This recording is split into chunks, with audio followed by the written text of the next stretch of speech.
Salut Tiffle, c'est la fin, on se retrouve pour une toute nouvelle vidéo Lego Review, aujourd'hui du set 71-850, Lloyd contre la toupie du monstre de terre, un set donc sorti le 1er janvier 2026 au prix public de 9,99 €, qui contient 52 pièces sous le label 6+, et qui est évidemment sous la saison de Dragon Rising, saison 4 bien évidemment, qui va rythmer 2026 pour Ninjago, et on commence directement par les mini-figurines. Juste ici, nous avons une nouvelle version de Lloyd qui utilise la plupart des éléments de sa tenue Draconus, sans la cagoule, sans la queue, ainsi que les ailes.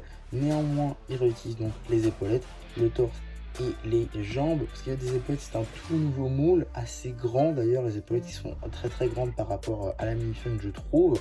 Pour ce qui va être du torse, pas mal d'impressions qui sont franchement plutôt pas mal. On notera avec donc une armure ici type dragon avec le logo des ninjas en leur milieu, les écailles de dragon, la ceinture, les petites genouillères, les griffes également aux pieds qui marchent plutôt pas mal. Par contre, pour ce qui va être du haut, voilà, c'est la tête du film, donc avec le foulard nouveauté 2024 pour le tournoi des sources. Et par contre, pour ce qui est des cheveux, lui, ça va être janvier 2024 avec Maître Lloyd. Si je lui retire tout son attirail, on pourra donc apercevoir la première expression faciale. Et si je retourne à Minifun, on pourra apercevoir donc la seconde expression faciale, un peu plus souriant, ainsi que l'arrière du torse avec la continuité de l'armure dorée et les écailles de dragon. En termes d'accessoires, ça sera son fidèle katana doré avec pompon qu'il a depuis 2019 dans les sets.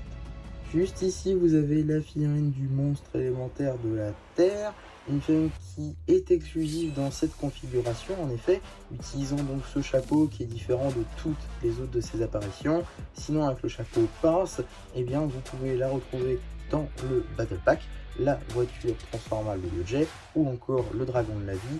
Donc voilà, pas une figurine compliquée à trouver, néanmoins quand même plutôt cool et assez détaillée, avec la tête qui dispose de deux topographies, à l'avant, à l'arrière. La première que vous voyez ici, donc son visage, et la seconde qui est plus des détails de terre, justement. Parce qu'il va être des épaulettes, ces épaulettes qui sont venues avec les généraux de cristallisés, qui sont ensuite apparus avec Dragon Rising sous diverses couleurs, en passant par du Tarple Grey, du noir. Ici donc on l'aura en orange transparent.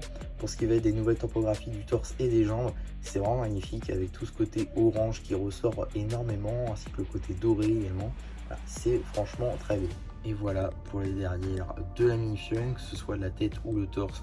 C'est des détails qui sont vraiment très beaux, d'autant plus à l'arrière de la tête, il y a beaucoup plus de détails, je trouve, sur la tête que sur le torse, mais c'est franchement très beau. En termes d'accessoires, un cimetière, forcément, c'est dans le nom, c'est plutôt logique, j'ai envie de dire, ainsi qu'une pince. Pourquoi est-ce que vous n'étiez pas capable d'en mettre 3 dans le set plutôt qu'une seule? Parce que du coup, on peut faire le choix de le garder en pince, ou alors de modifier pour avoir un monstre complet à l'exception des pinces. Mais du coup, voilà, on a dans les deux cas, en gros, un monstre incomplet. Voilà, je trouve ça vraiment dommage. Pourquoi, à la limite, vous en avez mis 2, ça aurait permis d'avoir un incomplet à l'exception du chapeau. Et voilà, on aurait pu avoir les 2 pinces. Là, je comprends vraiment pas pourquoi est-ce qu'on se retrouve avec une seule pince, c'est juste dommage. Voilà, donc on a fait le tour des Minifun, on va pouvoir regarder la construction qui est en fait un lanceur de toupie qui est extrêmement semblable à ceux de l'année dernière pour le Dragon Spinjitzu. Toutefois, quelques différences sont notables. Tout d'abord, là. Tout d'abord, ça va se situer sur la toupie en elle-même, ce qu'il y a sur les côtés, donc ces petits trucs là qui étaient l'année dernière des dragons. Ici, ce sont des espèces de monstres, de vers un petit peu transparents. Du coup, c'est aussi le cas pour l'autre toupie que nous verrons plus tard sur la chaîne. En tout cas, un moule très sympa, très bien fait, je trouve. Franchement bien moulé avec des courbures un petit peu partout et tout. C'est très détaillé, peut-être même plus détaillé que la version dragon par exemple de l'année dernière. Et je dois dire que ça marche super bien avec les dents même ici. C'est franchement du plus bel effet je trouve. Et sinon pour le lanceur, c'est globalement la même chose, hein. Voilà, c'est le même système poussoir. On notera toutefois deux choses. Tout d'abord, ici, l'utilisation de tiles issues de la gamme Lego Dreams, donc c'est ces petites tiles Dieu. On a également des petites accroches juste là pour les armes, donc ici un cimetière, ou encore du coup sa petite pince que je vais tout de suite vous montrer. Voilà, petite pince qui est donc juste ici, que vous pouvez donc également accrocher juste là, voilà, pour éviter de la perdre. Voilà, petite tile jaune ici pour le poussoir. On va tout de suite tester donc cette toupie, même si maintenant avec les quelques vidéos que j'ai fait sur ces toupies là l'année dernière, on commence à comprendre comment ça fonctionne. Vous mettez vos doigts ici et avec le pouce vous poussez et wow, ok, soit je l'ai pas bien rentré, ok, je l'avais pas bien rentré. On commence à connaître, mais je fais comme des erreurs, c'est pas grave, on la laissera.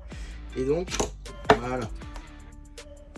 Ça marche toujours aussi bien, hein, pour le coup, voilà, la fonctionnalité est juste top. Et avec plusieurs toupies, vous pouvez vraiment faire quelque chose de pas mal, hein. J'ai fait un tournoi pendant l'été en fait, avec ces toupies là. N'hésitez pas à aller voir la vidéo si ça vous intéresse. En plus, gros projet.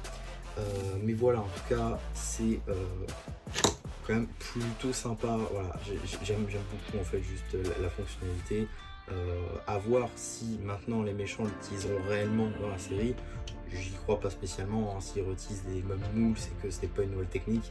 Ce serait bizarre que les monstres puissent faire du spinjitzu ou autre. Ouais, bref. En tout cas, voilà, je trouve que c'est quand même un set plutôt sympa qui permet du coup d'obtenir de bonnes mini-figurines.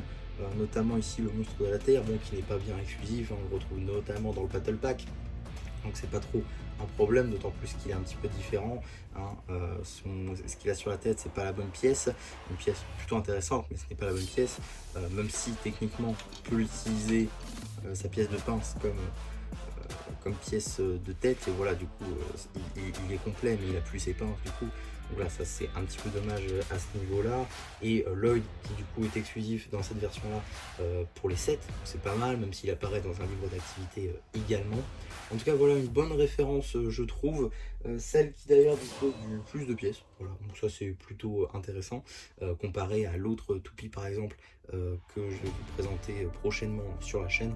En tout cas voilà un très bon set également pour commencer à collectionner les sets de Dragon Rising saison 4, 2 mini-figurines, forcément un gentil, un méchant, un set qui du coup peut se suffire à lui-même comme se rajouter à d'autres, et je trouve que c'est les meilleurs sets chez Lego bien évidemment. En tout cas voilà pour ma review de ce set, j'espère en tout cas qu'elle vous aura plu. Surtout n'hésitez pas à me le dire en commentaire, n'hésitez pas non plus à liker la vidéo, à vous abonner, à partager, à la booster si vous pouvez, et moi c'était MC qui vous dit bye bye.